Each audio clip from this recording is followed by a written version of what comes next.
Estimating the price response function. Estimating the change in profit of a price change requires an estimate of the price sensitivity of customers and the price response function of a product. Customer price sensitivity is the elasticity of demand you may have learned in economics. It's not shocking that as the price of a product increases, the quantity purchased decreases. Lower prices increase the quantity purchased. The important assumption is how steep the slope of the demand line is. It was often shown with nifty graphs like this. In this graph, a product is currently priced at $10. The market buys 35 of them. This is point A in the image. The market price then drops to $9. How much will the quantity sold go up? The inelastic demand line has a steep slope. The quantity purchased only increases by 10 units to a total of 45, which is point B on the graph. Things are much different for the elastic demand line.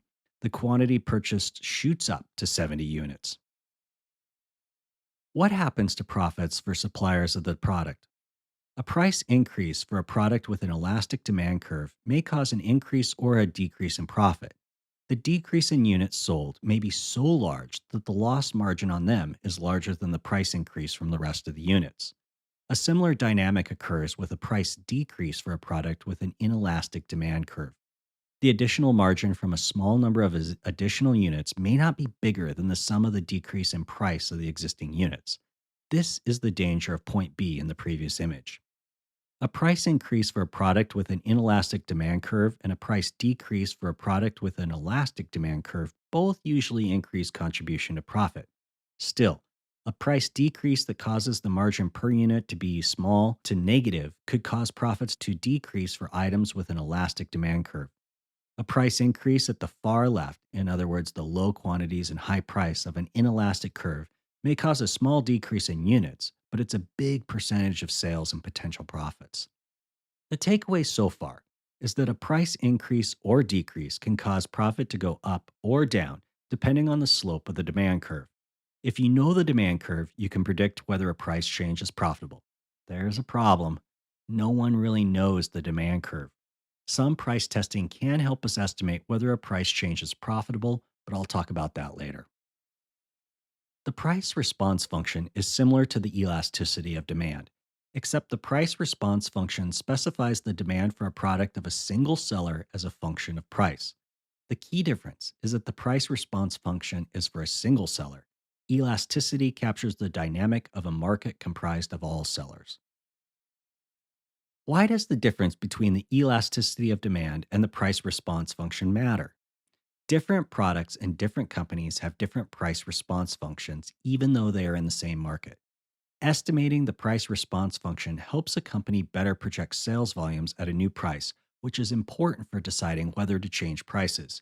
It's difficult for a company to use industry data or even competitor sales to estimate the price response function for their own product.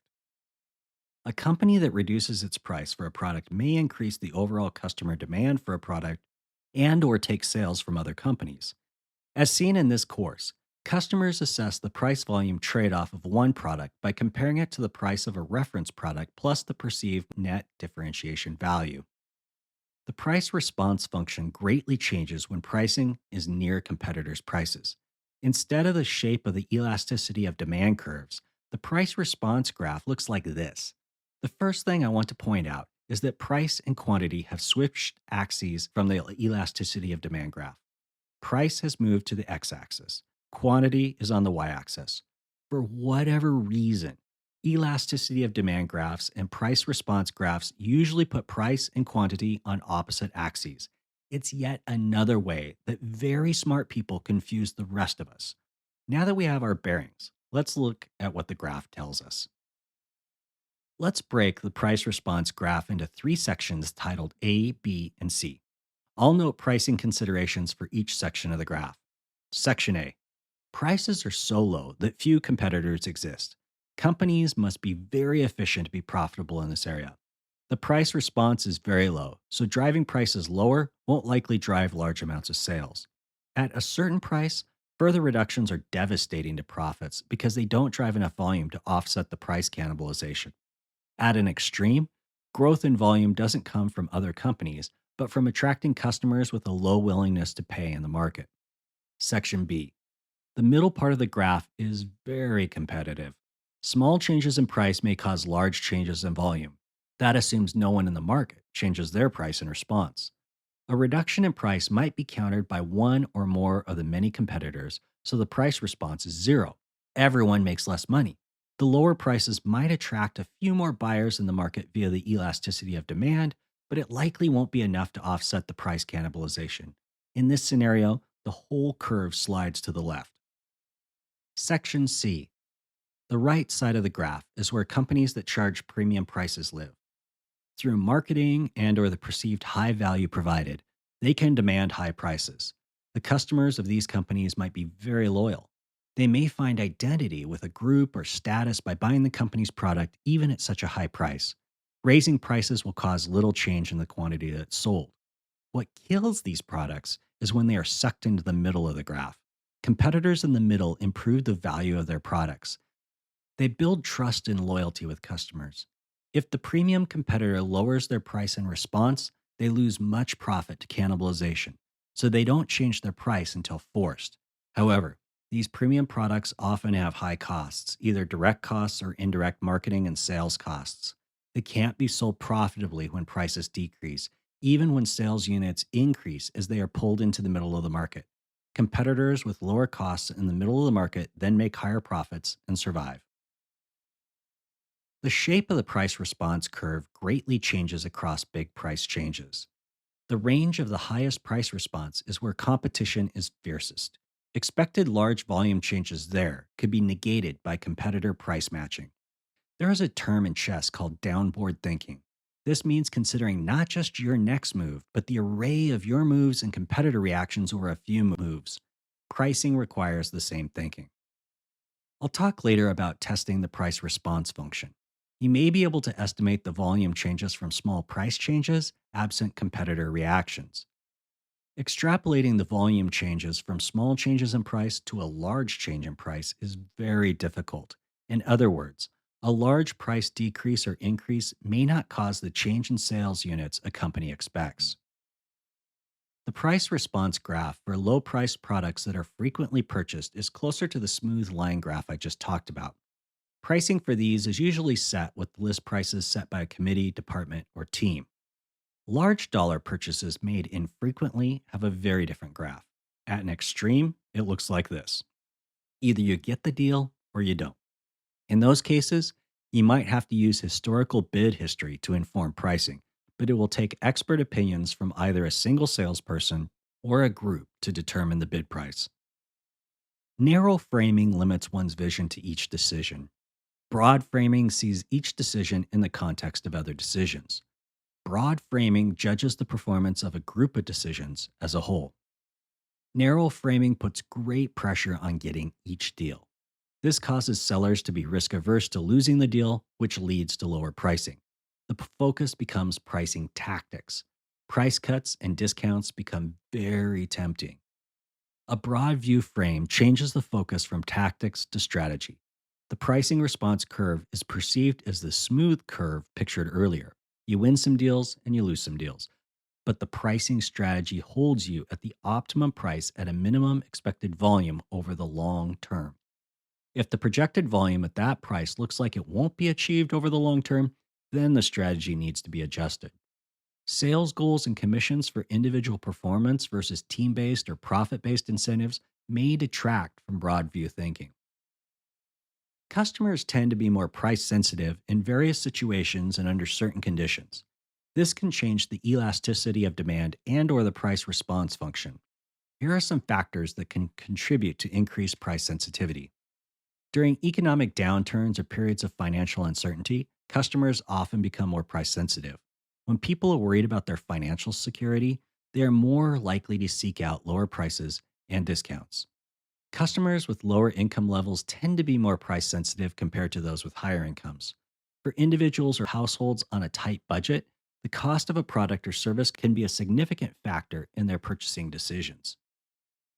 In markets where products are perceived as similar or commoditized, customers are more likely to focus on price as a key differentiator. If there are limited perceived differences between products, price becomes a more critical factor in decision making. If there are readily available alternatives or substitutes for a product or service, customers are more likely to compare prices and choose the most cost effective option. When customers perceive a high level of value in a product or service, they may be willing to pay a premium. Conversely, if they perceive the value to be low or comparable to alternatives, price sensitivity increases. Customers are less price sensitive when the risk of buying a product that doesn't meet the buyer's needs is high. They pay for less risk of the wrong product. Discounts, promotions, and special offers can make customers more price sensitive. Limited time offers and sales events can create a sense of urgency, prompting customers to prioritize price considerations. High levels of competition in a market can lead to increased price sensitivity among customers. Businesses may engage in price wars or aggressive pricing strategies to capture market share. Customers become very price sensitive when an offer is perceived as unfair. When customers perceive the transaction as unfair, it may be impossible to convince them to buy the product, even if the terms are later changed to be very advantageous to them. For products or services that are purchased frequently, customers may be more price sensitive. The cumulative impact of repeated purchases can make even small price differences significant over time. Large volume purchases and goods with a high price per unit can cause customers to be more price sensitive. Strong brand loyalty can mitigate price sensitivity. Customers who are loyal to a particular brand may be willing to pay a premium for the perceived quality, reputation, or experience associated with that brand. Customers are much more price sensitive to purchases paid in full in the near term than purchases that are paid later. People paying with credit cards have been shown to pay more than those paying with cash. When customers are price sensitive, the company may need to take more time explaining the value of the product to justify the price. Companies can offer free trials or money back guarantees to reduce the risk to the customer. Neuroscience has shown that prices are processed in the same part of the people's brains as where pain is processed. Prices and paying money are literally painful. There are many ways to estimate the price response of customers. They can generally be broken into data based on actual purchases and data based on customer stated preferences. They include analyzing purchase data, surveys, interviews, purchase experiments, and conjoint analysis. It's amazing how far some companies go, including creating simulation stores that people shop in. Most of this is marketing analysis that's beyond the scope of this course. I did want to touch briefly on some quantitative techniques. The first is historical sales tracking. Sales at an aggregate or at the product level can provide a wealth of information. Focus on product volumes before and after a price change by your company or by a competitor. This can provide data about the price response function for that product. Let's assume a company was charging $30 for a product and then increased the price to $33. Their sales went to 16,000 units. Their cost was $22 per unit. Was this a profitable price increase? The answer is yes. If managers only looked at revenue, they may have been worried about the $72,000 drop in revenue, which is the sum of cells C15 and C16. This was more than offset by the decrease in production costs. A price change can be made with one large change or through a series of smaller changes. One large change allows faster feedback across two very different price points. The problem with this is that the new price may be disastrous, and its negative effects may take some time to undo. Making repeated small changes combined with constant monitoring takes longer, but a company may find an optimal point as it keeps changing prices. A B testing is trying different prices for the same product or similar products. In pure A B testing, people are randomly assigned different offers. For example, a website may show different pages to different people at the same time. There are some dangers to this. There are stories of people who went to the same website multiple times in a short amount of time and received different prices. These people had reduced trust in the vendor and talked about it on social media.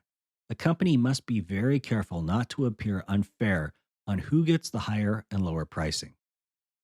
Some variations on A B testing to consider include testing different prices in different markets, change the price over a short period of time with frequent monitoring, Have two very slightly different products with different prices? Start with a list price and offer varying discounts. A B testing can be more accurate than historical sales tracking because the testing of different price points is concurrent. Sales volumes tracked over time can vary for many reasons aside from the price change. However, not all products can be concurrently differently priced via A B testing. For products priced via bids, a company can track the prices of the deals they got versus the ones they didn't get. This helps build data points for analyzing the price sensitivity of customers. In other words, what is the general likelihood of getting a deal at a given price? If we lower the price, how much does the probability of a sale go up? Do the higher win rates compensate for the reduced prices? One note of caution is that two bids at the same price could have vastly different probabilities of leading to a sale because of how each customer is using the bid. A customer may be just getting bids to force their favorite vendor to reduce prices. Here's a simplified example. This table shows whether a company won or lost various bids grouped into price bands. I've broken the bids into 5 price bands. The first is on the left of $85 to $89. Underneath that, it lists different bids from $87 to $89, and the W's represent wins and the L's represent losses. The next price band is $90 to $94, and then $95 to $99, $100 to $104, and $105 to $109. You can then calculate the percentage of bids that were won or lost by price band. The 5 price bands are listed vertically on the far left. The number of wins and losses on bids are summarized in the middle. And on the right, then, I take those win and loss rates and state them as percentages of the total of each price band. Those percentages are source information about the price response function. The probability of a win can be multiplied by the gross margin of a sale to arrive at a probability weighted margin. This table multiplies the margin times the probability of winning a bid at varying costs, prices, and margins. At a $70 cost, the probability weighted margins are very similar. At a $50 cost, the probability weighted margin is better for the lower $87 price. The opposite is true when the costs per unit are $80. Once again, this is just one piece of information for analyzing the profitability or pricing. You can layer in other concepts from my pricing courses like price cannibalization rates. The profitability would be very different depending on whether the product costs are sunk costs or truly marginal costs. This analysis looks at the relationship between price and win rates. There may be other factors that influence win rates. There are variations in customers, products, and market conditions that influence win rates. The results from all these methods will require interpretation. It's always amazing how people can look at the same data and develop different stories from it. None of these methods provides perfectly controlled experiments. The economy, customer preferences, and competitors are always changing. The data is only a starting point with which managers make qualitative analyses to set pricing strategies and tactics.